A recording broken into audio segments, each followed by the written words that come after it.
Hey there, welcome to day 2579 of What You Up To Now. Sharon Horne-Ellstrom here, thus the she.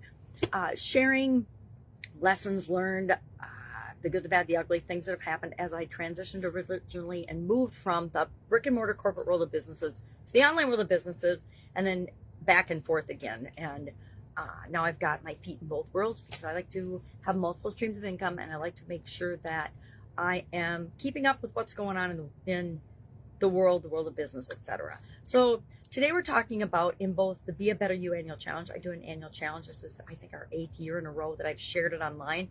I didn't share it prior to that. It was just a tool that I used for myself. And I'm like, all right, if I'm doing this, what better way to hold myself accountable than to share it online? Number one, because I was scared to death of doing video and I wanted to start doing it.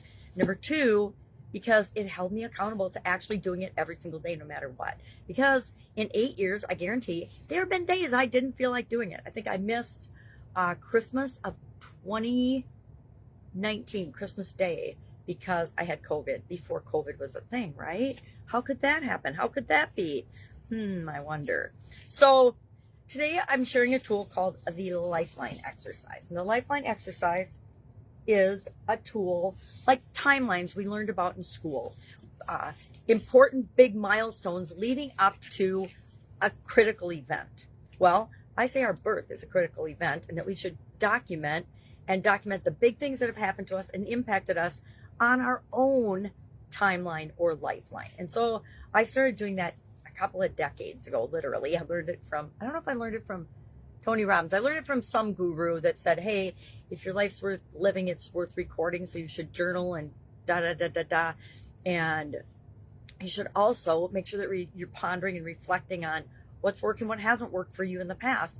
And when you're facing a difficult time, one of my favorite times to check out my lifeline is when I'm struggling with something or I'm having, I'm old, lots of experience, but I still struggle with stuff, right? Some things still bother me.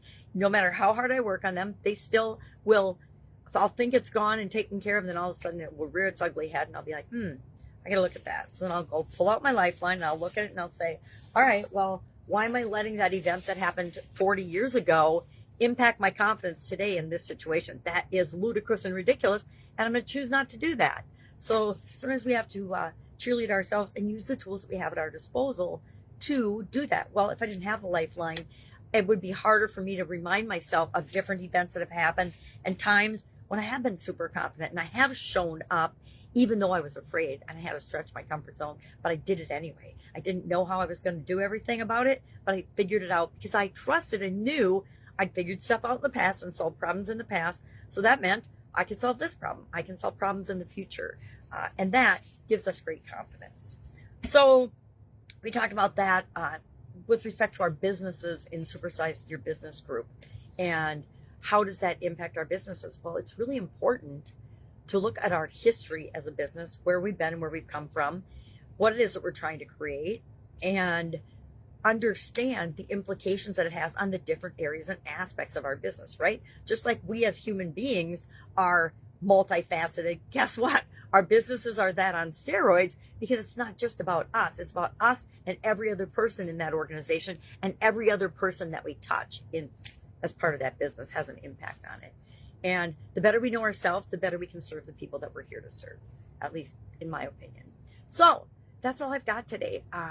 It is my firstborn's birthday today, so it always makes me feel a little older, right, when my kids have birthdays, and they're just like about a month apart. So it's like, a month and a week, I believe. And so I get a double whammy in the spring. And then my birthday's sandwiched right in between them. And so that's really a hit home to, yeah, grow up. You're going to be 65. You better figure it out.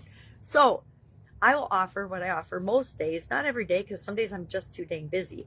But today I'm hanging with my granddaughters this morning and this afternoon for a while to help out. If I can help you in any way, please, please, please just ask. If I don't know the answer, I will tell you that, but I will also commit to helping you find the answer. I won't just leave you hanging. All right, have a great day, and I will, of course, see you tomorrow.